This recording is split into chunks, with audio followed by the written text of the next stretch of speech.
मेरे दोस्त, मेरे साथी, अस्सलाम वालेकुम। उम्मीद है कि बख़ैर हैं आप। मैं भी ठीक हूँ, बढ़िया हूँ, अल्लाह का शुक्र है। हर बदलते दौर में और हर बदलते दिन में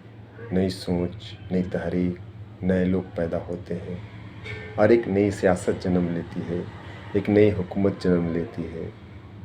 एक नया लॉ एंड ऑर्डर जन्म लेता है। आज भी ऐसा ही है। लेकिन उन तहरीक के पीछे, उन सियासतदां के पीछे वो लोग होते हैं जिनके दम पे लोग सियासत करते हैं, लोग तहरीक चलाते हैं, लोग अपनी क़यादत को तस्लीम कराते हैं और एक कायद खड़ा होता है। हिंदुस्तान में भी कुछ ऐसा ही हो रहा है कि कुछ लोग इस मुल्क में अपनी हुकूमत, अपनी सल्तनत, अपना कानून, अपनी सोच को मुसल्लत करने की कोशिश कर रहे हैं और ये एहसास दिला रहे हैं दुनिया को कि जो मैं चाह रहा हूँ, आप अगर उसको फॉलो करते हो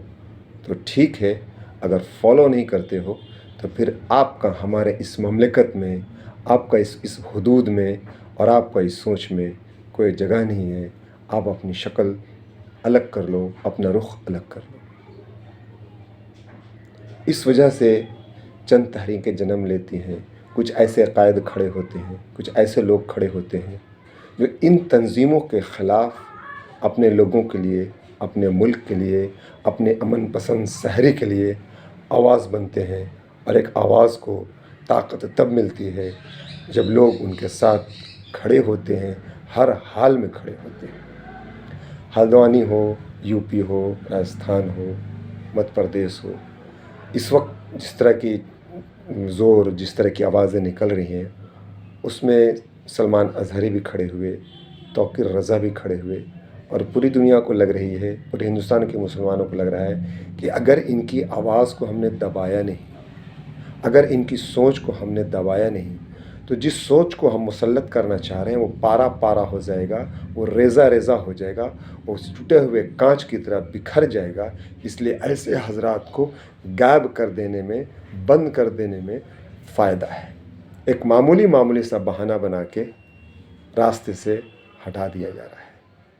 और हम खामोश तमाशाई की तरह इस तमाशे को देख रहे हैं कि हमारे शहर में, हमारे स्टेट में, हमारे घरों में हमारे साथ थोड़े ही हो रहा है। एक मिसरा है एक शायर का कि लगेगी आग तो घर हमारे भी आएंगे ज़िद में। ऐसा नहीं है कि जो आग लगी है, अगर उसको हमने सोचा कि हम तक थोड़ी पहुंची है, तो हर आदमी यही सोच रहा है कि हम तक थोड़ी पहुंची है, उस आग को बुझाने की कोई कोशिश नहीं करेगा, कोई कोशिश नहीं करेगा। हल्द्वानी के अंदर एक मामला आया, हल्द्वानी में एक हालात आए, तो ये जो हालात आए, जिन लोगों ने अपने वजूद के लिए लड़ा, जिन लोगों ने अपने नामूस के लिए लड़ा, वो सिर्फ अपने वजूद के लिए नहीं लड़ रहे हैं, अपने नामूस के लिए नहीं लड़ रहे हैं, वो हमारे लिए और आपके लिए लड़ रहे हैं।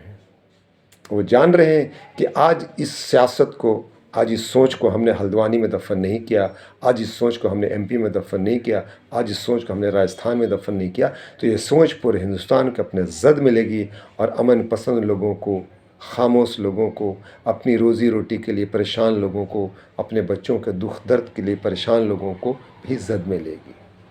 आज अगर हम इन अहबाब को तन्हा छोड़ देंगे, आज इन अहबाब को हम अकेले छोड़ देंगे और इनके दुख के हम साथी नहीं बनेंगे, तो कल कौन हमारे दुख में साथी बनेगा। फ़िलिस्तीन वाले अपनी नामूस के लिए लड़ रहे हैं, फ़िलिस्तीन वाले अपने वजूद के लिए लड़ रहे हैं, फ़िलिस्तीन वाले हज़रत मोहम्मद सल्लल्लाहु अलैहि वसल्लम के करार गाह के लिए लड़ रहे हैं, फिर फ़िलिस्तीन वाले अपने क़िबले अव्वल के लिए लड़ रहे हैं। आज वो 45 साल से लड़ रहे हैं और हम मुसलमान 45 साल से अपनी दुनिया में मशगूल हैं। पूरे अरब के ख़ित्ते में जो इस वक्त हो रहा है, ऐसे ऐसे खंजर मुसलमानों के सीने में दफन हो रहे हैं, ऐसे ऐसे खंजर मुसलमानों के सीने में धंस रहे हैं कि अब तो मुश्किल हो रही है कि अब हो क्या रहा है दुनिया में। आए हम सारे अहबाब, पटना के लोग मिल के, बिहार के लोग मिल के,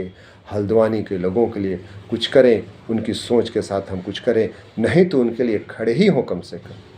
उनके लिए रेस्क्यू का कोई उपाय करें, ان کے حالات کو بدلنے کے لیے، ان کی سوچ کو بدلنے کے لیے، ان کے سامنے طاقت بن کے کھڑے ہونے کے لیے کہ میرے بھائی یہ جنگ صرف تمہاری نہیں ہے، یہ جنگ ہماری بھی ہے، ہمارا بھی وجود تمہارے ہی سے ہے، ہمارا بھی ناموس تمہارے ہی سے ہے، ہم ان کے لیے کچھ کریں، ان کے لیے کچھ فکر کریں، ان کے لیے کچھ سوچیں، ہمارے نوجوان آگے بڑھیں، ان کے لیے کچھ امدادی کام کریں، ان کے ساتھ کچھ ریسکیو لے کے ہم ان تک پہنچیں۔